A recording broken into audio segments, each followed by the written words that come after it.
യുഎഇയുടെ വ്യോമപാത ഇപ്പോൾ ഏതാണ്ട് നിശ്ചലമായിരിക്കുകയാണ്. വ്യോമപാത അടച്ചതായി എവിടെയും ഔദ്യോഗിക വിവരങ്ങൾ പുറത്തു വന്നിട്ടില്ല. പക്ഷേ റഡാർ 24 പോലുള്ള വിമാനങ്ങളെ നിരീക്ഷിക്കുന്ന സൈറ്റുകൾ പറയുന്നത് ഇപ്പോൾ യുഎഇയുടെ വ്യോമപാതയിലൂടെ വിമാനങ്ങൾ സഞ്ചരിക്കുന്നില്ല എന്നുള്ളതാണ്. ഇതിന്റെ ഫലമായി പല വിമാനത്താവളങ്ങളിലും ആളുകൾ വിമാനം കിട്ടാതെ വലയുന്നുണ്ട്. വിമാനങ്ങൾ പലതും റദ്ദാക്കുന്നുണ്ട്, വഴി തിരിച്ചുവിടുന്നുണ്ട്.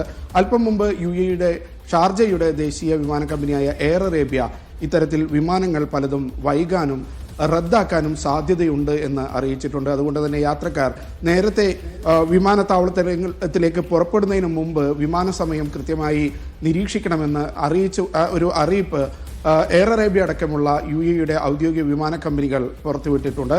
അതോടൊപ്പം ഈ ഖത്തറിന് നേരെ നടന്ന ആക്രമണത്തെ ശക്തമായ ഭാഷയിലാണ് യുഎഇ അപലപിച്ചത്.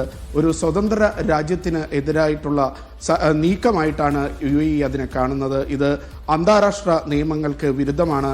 നിലവിൽ സമാധാനം പുനഃസ്ഥാപിക്കാൻ നടക്കുന്ന നീക്കങ്ങൾക്ക് ഇത് വിഘാതമാകും. ഇത്തരം നീക്കങ്ങളിൽ നിന്ന് എല്ലാവരും വിട്ടുനിൽക്കണം.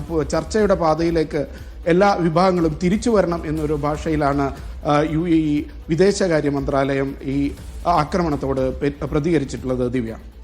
ശരി, അഫ്താബ് റഹ്മാൻ കൂടി തുടരുന്നുണ്ട്. അഫ്താബ്, എന്തായാലും സ്ഥിതിഗതികൾ ശാന്തമായിട്ടുണ്ട്. പഴയ രീതിയിലേക്ക് കാര്യങ്ങൾ പോവുകയാണോ? വ്യോമപാതകളൊക്കെ ഉടൻ തുറന്നേക്കുമെന്ന് തന്നെയാണോ റിപ്പോർട്ടുകൾ?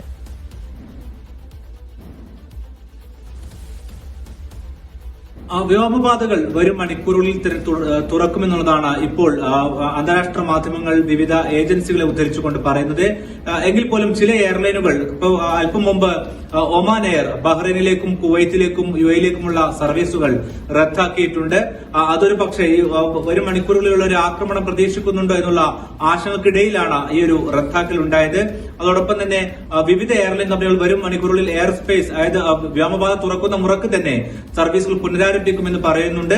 ഏതായാലും തുടരാക്രമണം ഇറാനിൽ നിന്നും ഒരുപക്ഷെ ഇനി ഗൾഫ് രാഷ്ട്രങ്ങളിലേക്ക് പ്രതീക്ഷിക്കുന്നില്ല എന്നുള്ളതാണ് ഇപ്പോൾ വരുന്ന റിപ്പോർട്ടുകൾ. പ്രത്യേകിച്ച് യുഎസിന്റെ ഭാഗത്ത് നിന്ന് നിലവിൽ വന്നിരിക്കുന്ന പ്രതികരണങ്ങൾ ഈ ഒരു പ്രശ്നത്തിലേക്ക്, ഇറാന്റെ ഒരു ആക്രമണത്തിൽ വലിയ തോതിൽ നാശനഷ്ടങ്ങളൊന്നുമില്ല, ആർക്കും പരിക്കില്ല എന്നുള്ള തരത്തിലാണ്. എന്ന് വെച്ചാൽ അവർ കൂടുതൽ ഒരു സങ്കീർണമായ പ്രശ്നത്തിലേക്ക് ഒരു പക്ഷേ നീട്ടിക്കൊണ്ടു പോകാൻ സാധ്യതയില്ല എന്നുള്ളതാണ് ഇപ്പോൾ നമുക്ക് ഈ വരുന്ന റിപ്പോർട്ടുകൾ പ്രകാരം മനസ്സിലാകുന്നത്. എന്ന് മാത്രമല്ല, ഗൾഫ് രാഷ്ട്രങ്ങൾ പോലും കൂടുതൽ ഈ പ്രശ്നം വ്യാപിക്കാത്ത തരത്തിൽ എങ്ങനെ അവസാനിപ്പിക്കാം എന്നുള്ളതാണ് ശ്രമിച്ചുകൊണ്ടിരിക്കുന്നത്. ഓരോ രാഷ്ട്രങ്ങളുടെയും പ്രതികരണത്തിൽ അവർ കൃത്യമായി ഖത്തറിന് മേലുള്ള ആക്രമണത്തെ അപലപിക്കുമ്പോൾ പോലും അവസാനം പറയുന്ന കാര്യം പ്രധാനമായിട്ടും ഈ പ്രശ്നം പെട്ടെന്ന് പരിഹരിക്കണം എന്നുള്ളത് തന്നെയാണ്. ഫ്രാൻസിന്റെയും പ്രതികരണം അല്പം മുമ്പ് വന്നിട്ടുണ്ട്. അവർ പറയുന്നത് ഈ ആക്രമണത്തെ അപലപിക്കുമ്പോഴും പ്രശ്നം വേഗത്തിൽ അവസാനിപ്പിക്കണം എന്നുള്ളതാണ്.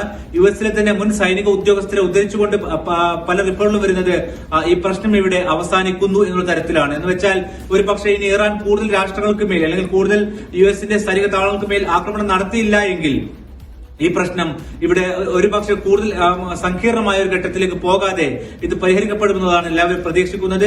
അതേസമയം തന്നെ ഇതിൽ ഇസ്രായേലും ഇറാനും തമ്മിലുള്ള ഏറ്റുമുട്ടൽ ഒരുപക്ഷെ ഇനിയും തുടരാനുള്ള സാധ്യതകൾ തന്നെ നിലനിൽക്കുന്നു. എന്ന് മാത്രമല്ല, ഇരു കൂട്ടരും ഇപ്പോഴും ആക്രമണം നടത്തുന്നുണ്ട്.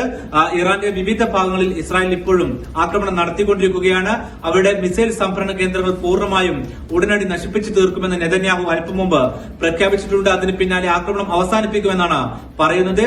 പക്ഷേ അങ്ങനെ ആക്രമണം നടത്തി ഇസ്രായേൽ മടങ്ങിയാൽ ഇസ്രായേലിനോടുള്ള ഇറാന്റെ ഏറ്റുമുട്ടൽ അവസാനിക്കുമോ എന്നുള്ള ഒരു ആശങ്ക ഇപ്പോഴും നിലനിൽക്കുന്നുണ്ട്.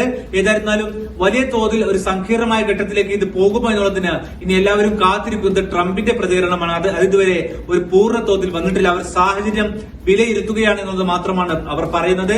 അതിന് പ്രധാനപ്പെട്ട കാരണം ഈ മേഖലയിലുള്ള കൂടുതൽ യുഎസിന്റെ വ്യോമത്താവളങ്ങളിലേക്കോ അല്ലെങ്കിൽ സൈനിക താവളങ്ങളിലേക്കോ ആക്രമണം നടക്കുമോ എന്നതാണ് അവരിപ്പോൾ